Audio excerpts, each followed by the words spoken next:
아침 목소에 오신 여러분들을 환영하고 축복합니다. 하나님께서 오늘도 새로운 날을 허락하셨는데요. 새로운 날을 얼마나 새로운 은혜로 오늘 하루 우리 인생 지킬 줄 믿습니다.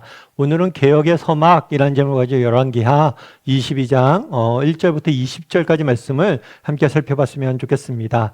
우리 3절부터 5절까지 말씀을 같이 한번 읽어볼까요? 요시야 왕 18째 해에 왕이 무술람의 손자 아살리야의 아들 서기관 사반을 여호와의 성전에 보내며 이르되 너는 대제사장 힐기야에게 올라가서 백성이 여호와의 성전에 드린 은 곧 문지킨 자가 수납한 은을 계산하여 여호와의 성전을 맡은 감독자의 손에 넘겨 그들이 여호와의 성전에 있는 작업자에게 주어 성전에 부서진 것을 수리하게 하되. 예, 오늘 본문에 보면 요시야 왕이라는 사람이 등장을 합니다. 이스라엘은 솔로몬이 죽은 다음에 두 나라로 분열되죠. 솔로몬 사후에 북이스라엘과 남유다로 분열이 됩니다. 그래서 별도의 왕국을 형성해서 두 나라가 서로 경쟁하며 함께 이렇게 지내게 돼요. 그런데 북이스라엘은 하나님을 떠나고 우상을 숭배하며 죄악을 저지르게 됩니다. 결국에 하나님께서 이들을 징계하시고 결국에 북이스라엘은 앗수르에 의해서 멸망당하게 돼요.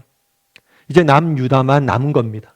그런데 남유다도 여전히 누구의 길을 쫓아가요? 북이스라엘처럼 하나님 앞에 죄악을 범하고 하나님을 떠나고 악의 길에 빠져 있습니다. 결국에 남유다 역시 멸망을 향해 나아가고 있던 형편이었어요. 그때 그 시기에 누가 왕이 됐냐면 요시야가 왕이 됐습니다. 그래서 요시야 왕은 뭘 했냐면 정치적으로나 사회적으로나 개혁을 실시를 해요.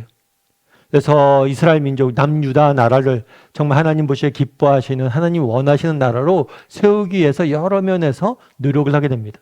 그래서 성경은 뭐라고 이야기하냐면 요시야 왕에 대해서 다윗과 같이 행했다라고 표현을 해요. 다윗과 같이 정말 하나님의 마음에 합하기 위해서 최선의 노력을 한 왕이라고 성경은 지칭하고 있습니다. 그런데 요시야 왕이 정말 다윗과 같이 그러면 개혁 활동을 하면서 제일 먼저 실시한 게 있어요. 그건 뭐냐면 성전을 보수하는 거예요. 이는 우리가 계속해서 살펴보지만 정말 종교개혁을 실시했던 모든 왕들이 한결같게 나타나던 현상이죠. 뭐냐면 종교를 개혁하고 나라를 바로 세우기 위해서 제일 먼저 한 게 뭐냐면 성전을 보수한 거예요. 그럼 왜 성전을 보수한 걸 이렇게 소중히 여겼을까요? 이건 단순히 성전이라는 건물의 문제가 아닙니다. 이 성전은 대표적인 상징이에요. 무엇을 나타내는 상징이에요? 하나님과의 관계. 그래서 성전을 보수한다는 건 뭐냐면 하나님과의 관계를 바로 세우고 회복한다는 의미가 담겨져 있는 것. 우리도 마찬가지예요. 정말 우리 인생에 있어서 늘 우리가 제일 먼저, 그러니까 이스라엘 왕들이 정말 이스라엘 바로 세우기 위해서 제일 먼저 했던 게 뭐예요? 성전을 보수하고 하나님과 관계를 바로 잡으려고 했던 거예요. 우리도 마찬가지. 정말 우리의 삶 가운데 정말 하나님의 은혜를 맛보고 내가 정말 하나님 가운데 정말 일하심을 맛보고 내가 정말 하나님 앞에 쓰임받고 싶다. 그러면 여러분들 제일 먼저 해야 될 게 있어요. 그건 뭐예요? 하나님과의 관계를 점검하는 거예요. 특별히 하나님과의 관계를 점검할 때 나 예수 믿으니까 나 하나님과 바른 관계 맺고 있지 이렇게 막연히 생각해서는 안 돼요. 정말 우리가 건강검진을 받는 것처럼 정기적으로 정말 솔직하게 한번 점검해 봐야 되는 거예요. 내가 정말 하나님과 바른 관계가 맺고 있는가? 정말 하나님과 바른 관계 속에서 정말 하나님과 관계 속에서 무너진 것들은 없는가? 하나하나 점검해 봐야 돼. 그리고 나는 얼마나 하나님과 동행하고 있는지를 여러분이 점검해 볼 필요가 있다는 거죠.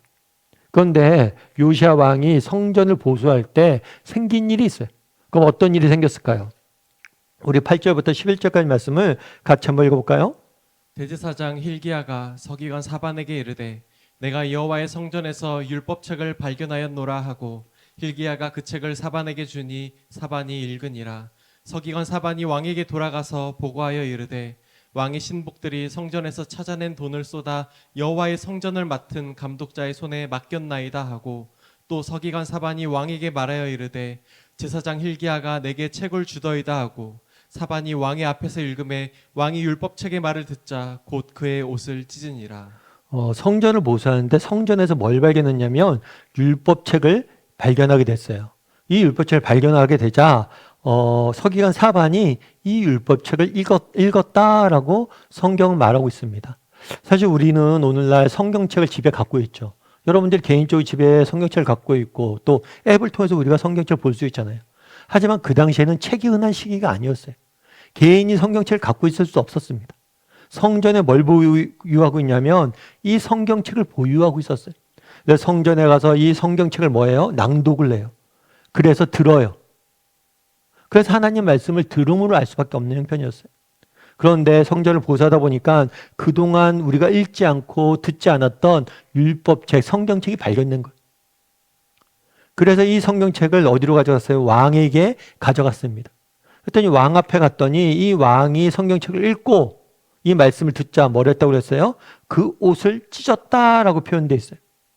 옷을 찢는 거는 성경에서 슬픔과 회개의 상징이에요. 말씀을 듣고 슬퍼하며 회개했다는 거죠. 이 말씀이 정확히 어떤 말씀인지는 알 수가 없어요. 그런데 아마 이 율법책에 적혀진 말씀이 이스라엘을 향한 하나님의 경고의 메시지가 아니었겠는가. 너희가 지금처럼 범죄한다면 반드시 너희가 멸망당하게 될 것이다. 회개하고 돌아오라 라는 메시지를 전했던 것 같아요. 그러자 이 메시지를 듣고 뭘 한 거예요? 슬픔 가운데 정말 하나님 앞에 회개함으로 기도하는 모습들을 우리가 보게 되는 거죠. 그럼 오늘 본문에서 우리가 알 수 있는 사실은 뭘까요? 우리도 마찬가지란 거예요. 오늘 본문에 그런 거잖아요. 성전을 먼저 보수했어요. 성전을 보수한다는 거는 하나님과의 관계를 점검해 보는 거예요. 그래서 우리가 늘 내가 하나님과 바른 관계를 맺고 있는가 점검해 봐야 돼요. 또 한 가지 오늘 본문에서 알 수 있는 건 뭐냐면 말씀이라는 거울에 비춰봐야 된다는 거예요. 그날의 율법책을 읽었습니다. 이 율법책을 읽자 이것을 듣고 옷을 찢었다고 그랬어요. 그 말씀에 자신의 모습을 이스라엘 모습을 돌아보고 비춰보고 우리가 잘못했습니다. 우리가 회개합니다. 라고 옷을 찢은 거예요. 우리가 왜 말씀을 봐야 되느냐? 우리도 마찬가지란 거예요. 우리도 정말 하나님 말씀이라는 하나님의 거울에 뭘 해야 돼요? 우리 자신을 비춰봐야 돼요. 그리고 점검해 봐야 돼요. 돌아봐야 돼요. 정말 말씀에서 이야기하는 정말 하나님 원하시는 삶과 내 실제 삶. 우리가 아침마다 아침 묵상을 하는 이유도 여기에 있어요. 여러분 우리가 세상을 나갈 때 거울을 보잖아요. 얼굴에 뭐가 묻었는지 안 묻었는지 늘 하루에 거울을 몇 번씩을 보잖아요. 그런데 우리가 외모를 이렇게 가꾸기 위해서 외모를 바로잡기 위해서 이렇게 수없이 거울을 볼 때 우리의 영혼은 어떠냐는 거예요. 우리의 영혼이 정말 하나님 앞에 바로 서 있는지 내 영혼이 병들어 있진 않은지 내 영혼이 정말 잘못되고 있진 않은지 늘 말씀, 하나님의 말씀이라는 거울에 비춰서 우리가 봐야 된다는 거예요. 예전에 뭐 한번 말씀드린 적도 있는 것 같은데 한번 그런 일이 있었어요. 태평양에서 어떤 미군 전함이 이렇게 항해를 하고 가고 있었어요. 미군 전함이 항해를 가고 있는데 앞에 불빛이 보이는 거예요. 작은 불빛이 하나 보이는 거예요. 그래서 그쪽에다 무전을 보냈어요. 우리는 어떤 함대니까 너희들 길을 비켜라. 우리 항로에 너희가 있으니까 빨리 비켜라. 그랬더니 그쪽에서 타전이 응답이 왔어요. 저희는 못 비킵니다. 아니 우리가 그쪽 가야 된다니까. 우리 중요한 임무를 맡고 있어. 그러니까 너희가 빨리 비켜. 아니면 다쳐. 그런데 계속 못 비키겠다고 하는 거예요. 왜 못 비키겠다고 했을까요? 마지막에 그렇게 얘기한 거예요. 저희는 비킬 수가 없습니다. 왜냐하면 저희는 등대기 때문입니다. 그렇죠. 여러분 등대가 배를 비켜야 됩니까? 배가 등대를 비켜야 됩니까? 배가 등대를 비켜가야 돼요. 이 등불이 아무리 작고 정말 내 배가 아무리 크다 할지라도 등대에 배가 비켜가야 되는 거예요. 마찬가지란 거예요. 여러분 정말 하나님의 말씀과 내 생각 무엇이 더 비켜가야 돼요? 무엇이 더 맞춰야 돼요? 여러분 점검해 봐야 돼요. 정말 나는 말씀이란 거울, 내가 얼마나 내 자신을 돌아보고 내 자신의 모습을 점검하고 내 자신의 모습을 맞춰가고 있는지. 안 그러면 여러분 우리 병들어요. 정말 우리가 거울을 보고 내가 얼굴에 아무것도 안 묻었다 생각하고 여러분 살아갈 수는 없잖아요. 거울 보고 확인해야 되잖아요. 마찬가지. 정말 말씀이란 거울 앞에 내 자신의 모습을 내려놓고 내 영혼은 건강한지 정말 나는 바르게 살고 있는지, 나는 정말 하나님 기뻐하는 삶을 살고 있는지 늘 점검해 볼 필요가 있다는 것. 오늘 본문에서 요시야 왕이 개혁을 했습니다. 요시야 왕의 개혁을 보면서 우리가 얻을 수 있는 교훈 두 가지. 첫 번째는 뭐예요? 하나님과의 관계. 우리 하나님과의 관계 바로 서 있는가? 두 번째는 뭐예요? 말씀. 난 얼마나 말씀이라는 거울에 내 자신을 비춰보고 있는가? 이 두 가지를 점검하고 오늘 하루도 하나님과 더욱더 가까이 나가고 말씀을 가까이 할 줄 아는 저나 여러분이 되기를 주님의 이름으로 소원합니다. 우리 함께 기도했으면 좋겠는데요. 기도하실 때 오늘 말씀 기억하면서 기도했으면 좋겠습니다. 그날에 정말 요시야 왕이 정말 개혁 정책을 실시를 합니다. 그러면서 제일 먼저 성전을 보수합니다. 하나님과의 관계를 바로 세우길 원했습니다. 나는 하나님과의 관계에서 무너진 곳이 없는지, 정말 허물어져 있는 곳은 없는지, 정말 재정적인 문제나 여러 가지 인생의 문제에 있어서 정말 하나님과 관계에 있어서 무너져 있는 부분은 없는지 한번 점검해보고, 무너진 곳이 있다면 바로 세우는 사람이 되게 해달라고 기도해 주시고, 또 나는 얼마나 말씀이란 거울에 내 자신을 비춰보고 있는지, 정말 말씀 앞에 내 자신의 모습을 내려놓고 얼마나 정말 말씀을 비춰보고 고치려고 노력하고 있는지, 나의 영혼을 살리기 위해서 노력하고 있는지, 늘 말씀이란 거울에 내 자신을 비춰보고 살아갈 수 있는 사람 되게 해달라고 이 시간 목소리로 같이 기도하도록 하겠습니다. 같이 기도하시겠습니다.